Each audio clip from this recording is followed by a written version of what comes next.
everybody. It is Friday morning, third week of February, and we are getting already to the end of February, which means spring is around the corner. We're like a month or so away from that.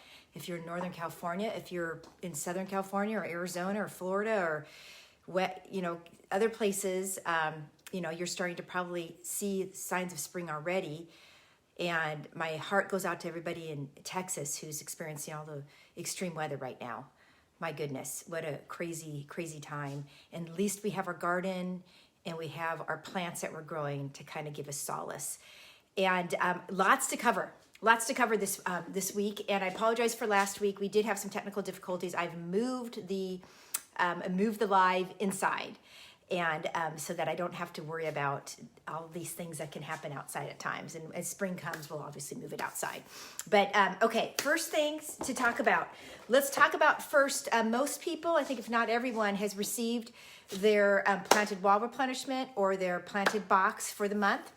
And I want to talk a little bit because we changed some things around this month. We are really trying to standardize our packaging so that seedlings arrive the same way and safe for you. And there's a couple things that you want to think about because not everybody, when you receive your seedlings, sometimes you're not ready to plant right away. Maybe you have to wait for the weekend. You need to wait a few days. And that's perfectly fine. But the most important thing to do is open your box and make sure that you take your seedlings out. So they came this time. This is fully recyclable material. And we just so you know, we sourced recyclable, making sure that it was recyclable material for you. And this protects the seedlings. You can see, I mean, they're nice and secure in here. They're also inside another box, which really protects it from things that are inside the box with it and such. So we tested that, shipped it all across the country and made sure it works well. But the nice thing about this is when you get them, and you don't want to plant right away, you want to take it out and just kind of open it up a little bit and just let the fresh air, you want the fresh air to come in. Make sure they're not dry. You don't want those seedlings drying out. And just, put it in the shade, maybe part shade. Don't put them in direct sunlight because they're very exposed when they're not in a pot yet. So you kind of want to protect them a little bit. And, they are your babies. So make sure you take care of them, but kind of help them settle in a little bit. So that's an important thing. Give them air and give them water if they need water. Don't give them too much water because we don't want to be drowning the roots. But there's not a lot of soil, obviously, when they're a seedling, so you usually don't have to worry about that. Okay, so that's the first thing. Next thing is let's talk about, we talked about planting and how we were doing it a little bit differently this time. And I want to talk about that. I know I've been talking about it a lot, but I know not everybody gets to see my lives and not everybody gets to read the emails. So let me just explain. We sent to you the mycorrhizal fungi this time, and we're going to most likely do that every time because it's very, very beneficial for seedlings and it helps with seedling growth. It actually helps with transplant shock. If your plants are in a little bit of shock in the transplanting, it will help them recover quicker. It also helps with uptake of nutrients, 75% more uptake in nutrients from the soil when you're using mycorrhizal fungi. That's a natural occurring microbe that is in the soil. And what we're doing is we're just providing a little bit more there. And what we do is we ask you when you do plant that you take that seedling and you just kind of sprinkle about a teaspoon of the mycos. We gave you enough teaspoons for each seedling that you got. And you just sprinkle that just directly on the root system because what that's going to help, it's a very symbiotic relationship between the roots and the fungi. And so when you put that in the soil, it's going to actually extend out into the soil, send out messages, pulling nutrients into the roots.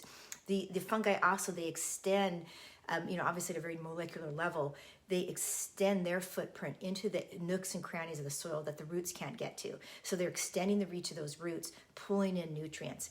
It's symbiotic in that the roots are shooting out sugars to the fungi. The fungi are kind of feeding on that, giving them energy to continue to grow into the soil and bring nutrients into the plant, into the roots, which of course go into the plant. So very, very important product. I'm excited to be offering that to you guys.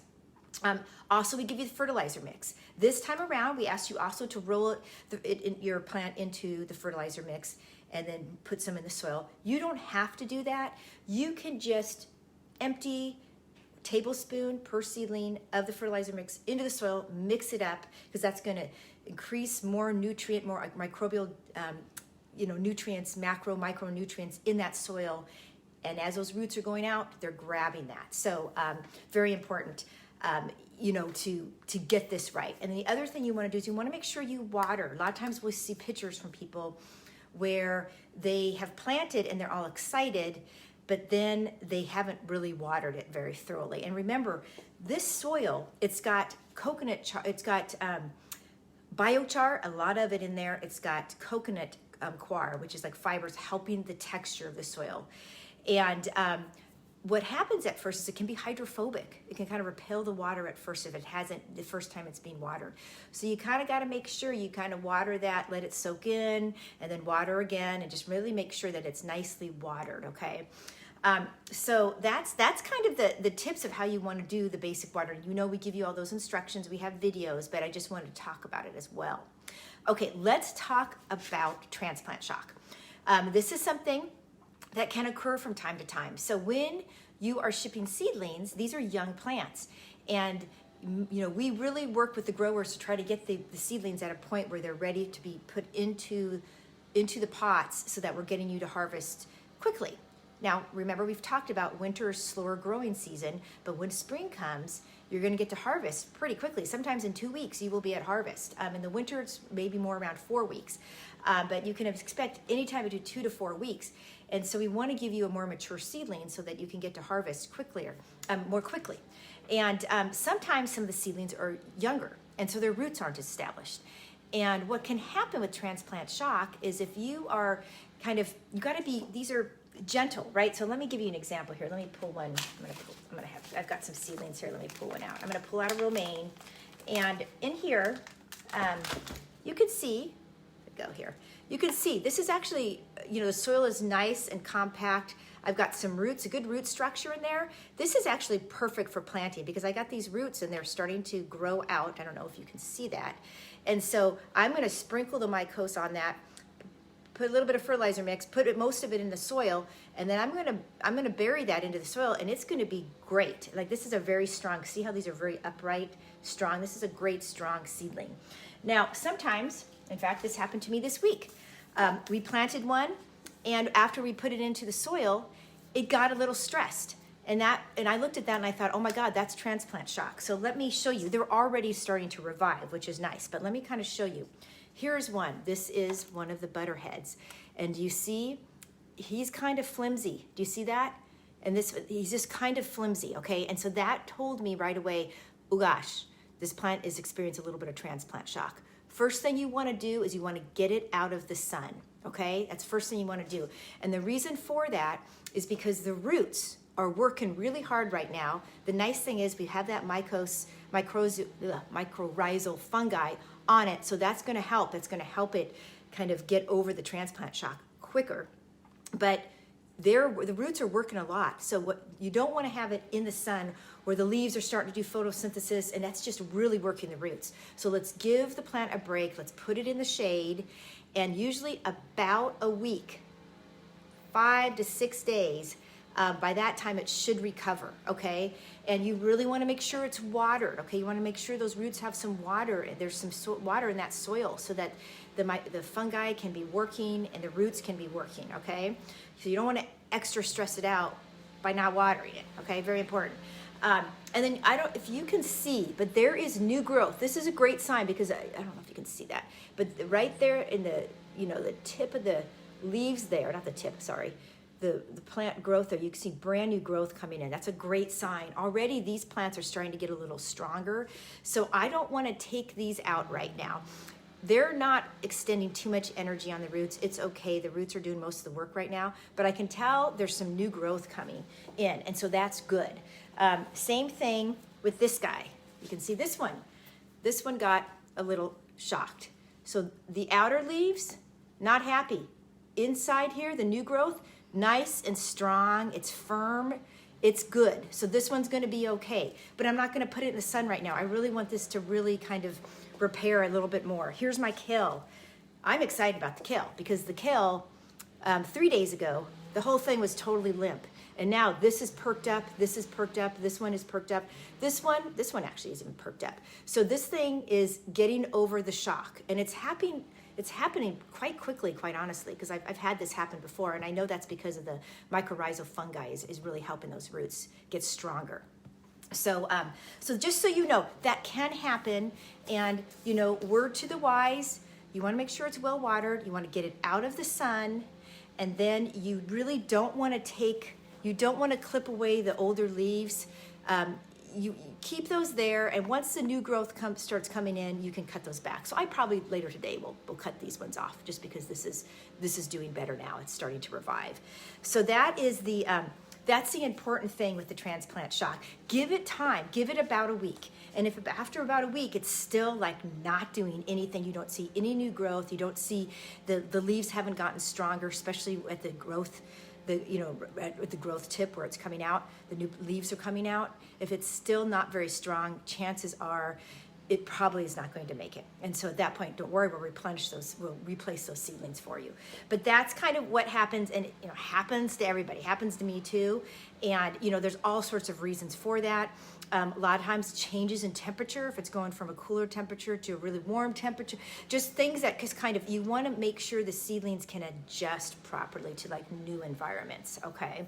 That's why we say when you receive your seedlings, kind of open it up, give it air, and just kind of place them to the side a little bit and just kind of let them rest a little bit in their new environment. Make sure they're watered, right? And then when you're ready to plant. Now, if you have a seedling and it's got a lot of roots, be very careful. If you go, we're going to be sending the email and the weekly tip, as well as in our Facebook group. I showed earlier this week, I went live and I showed how do you kind of help work those roots when it's a little root bound. Let me see if I have a plant here that is a little root bound. I don't know if I do, to be honest. All these plants are in pretty good shape.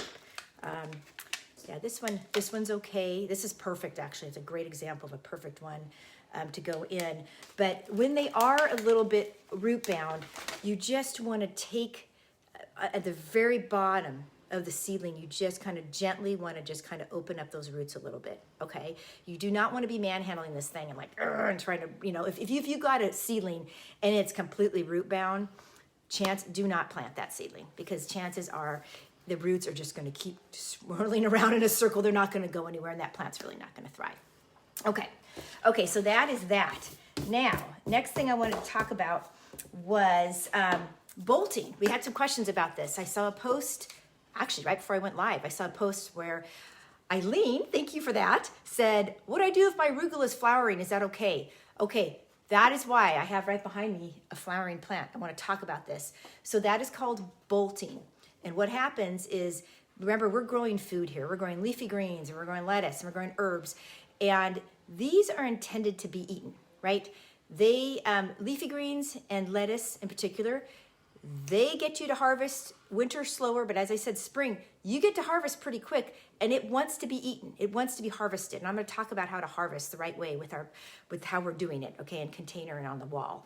But they want to be harvested. And if they're not harvested, and if they get stressed, they're going to start bolting, which is they're going to start going to seed is what's going to happen. So arugula, especially when it starts getting warm, okay? I've noticed through the winter months and the cool season months, I'm not having any bolting going on, but just recently we had a couple hot days, and it's interesting how it happens quickly. So when your plants are stressed and you're in a warm environment, so stressed meaning they're not getting enough water, they're getting excessive heat and not enough water. That's probably the biggest culprit for it.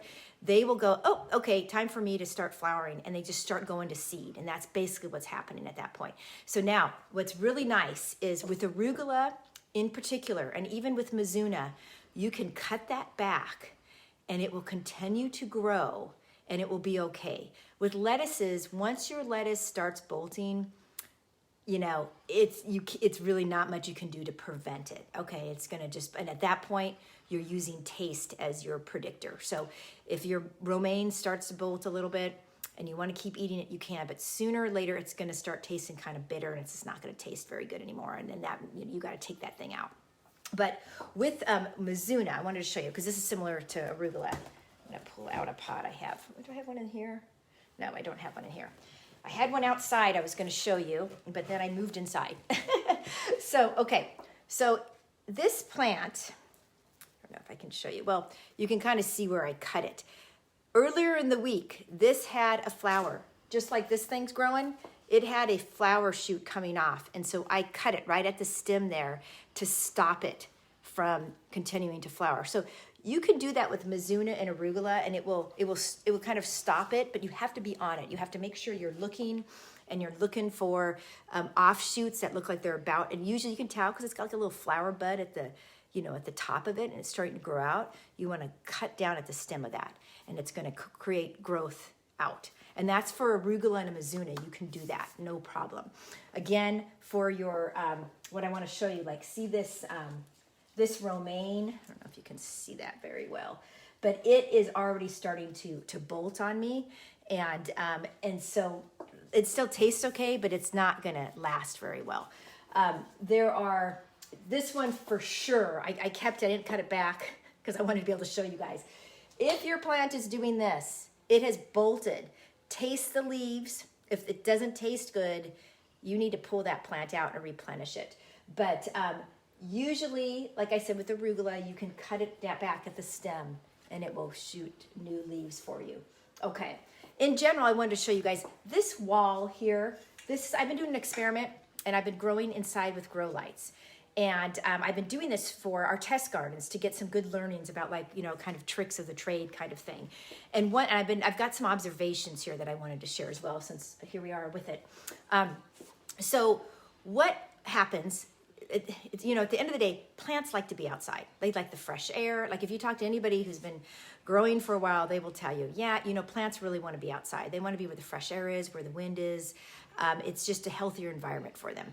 You have a lot of beneficial insects that are around, that are kind of helping. It's a whole ecosystem out there. When you're inside, you're kind of isolated from that. Oftentimes, it's a very dry environment. Plants might dry out faster. Sometimes it doesn't dry out faster. It really kind of depends. There's so many variables. But they also are more susceptible to disease, I've noticed, and pests. So I mentioned earlier, it grew fast. So this thing has been under grow lights about 10, 12 hours a day. It's been under grow lights. It grew very fast. Within 2 weeks, I was like, whoa, it grew very, very fast. But there were definitely some pests that I had to combat. I had an issue with watering where it watered too much and the soil got over wet, and I had a fungus gnat issue. But then, as I talked about, I added mosquito bits to the soil. That got rid of the larva, and within about 4 days, everything kind of subsided. But then I got aphids. So it's kind of like this ongoing battle I've been having with my wall inside. And I know the biggest reason for that is they did not set up for success, because right when I put them inside, I overwatered them and the fungus gnats got to them right away. And that's always a hard thing, because the fungus gnat larva sits in the soil and it kind of eats on the roots. So these things have been stressed. People look at it, I'm like, I'm amazed it's done as well as it's done. But it has been a little bit more of a challenge. When I'm done here at the end, I'm going to take you outside and I'm going to show you some of the walls outside, because it's amazing what they're looking like. And I don't have these issues that I'm having inside. Another thing when you're growing inside with the grow lights, it's just warmer. It's warmer temperatures inside. And so I noticed my plants bolting faster. It doesn't happen outside. Obviously, it's cool. I'm in the Northern California area.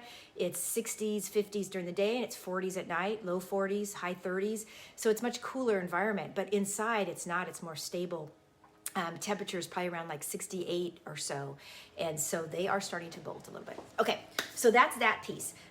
Next thing I want to talk about is what to expect. So everybody has been saying, like, oh my God, I'm getting a lot of pots if you're in the planted box. If you were in the planted wall, you started out with 17 pots, and that's what you're working with, and that's what you're replenishing, sometimes every month in growing season, every other month, in cooler, slower growing seasons.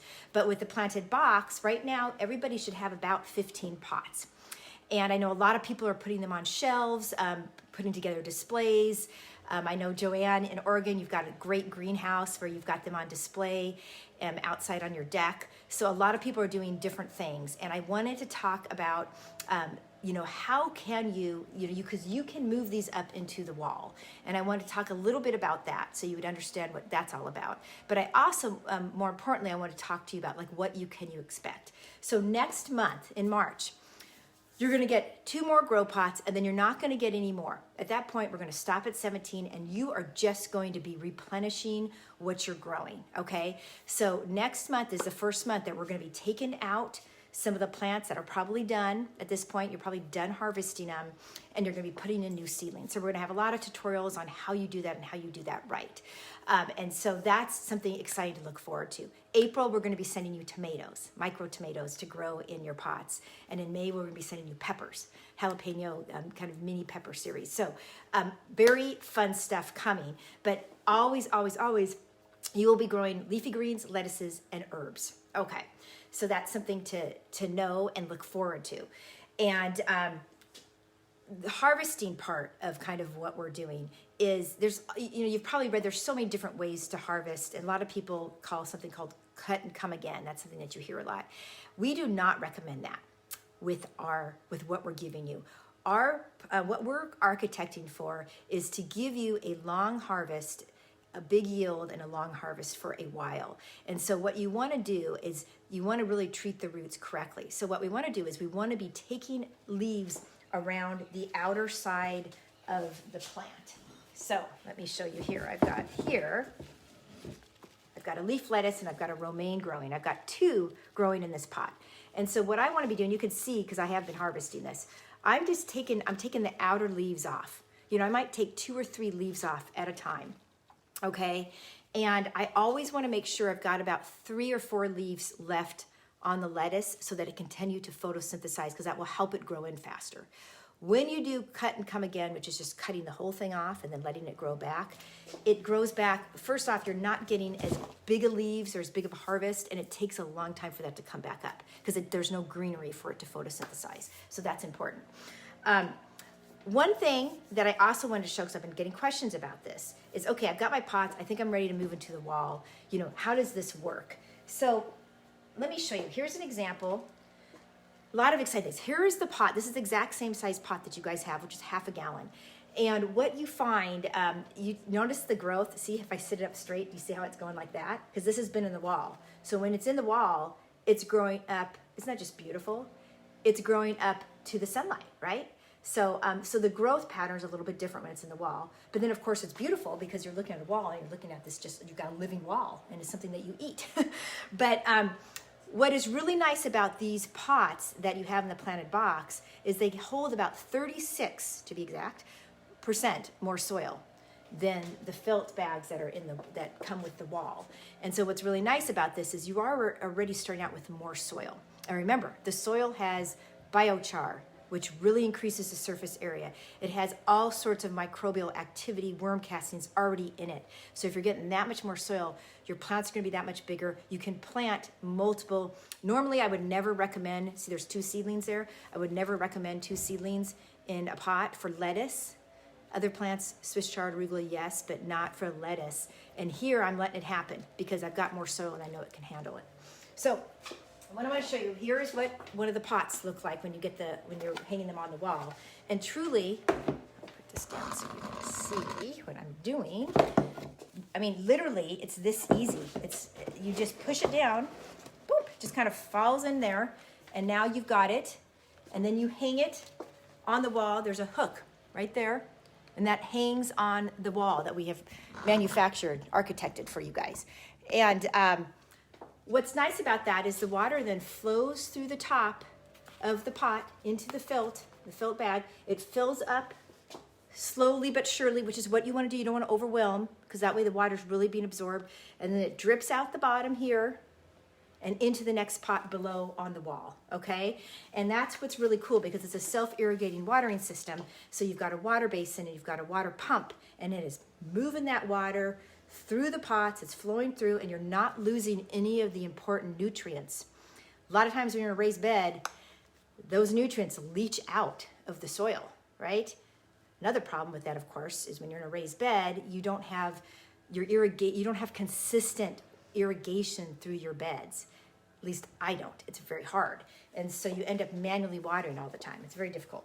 So that is kind of what that is all about. And then let me see here.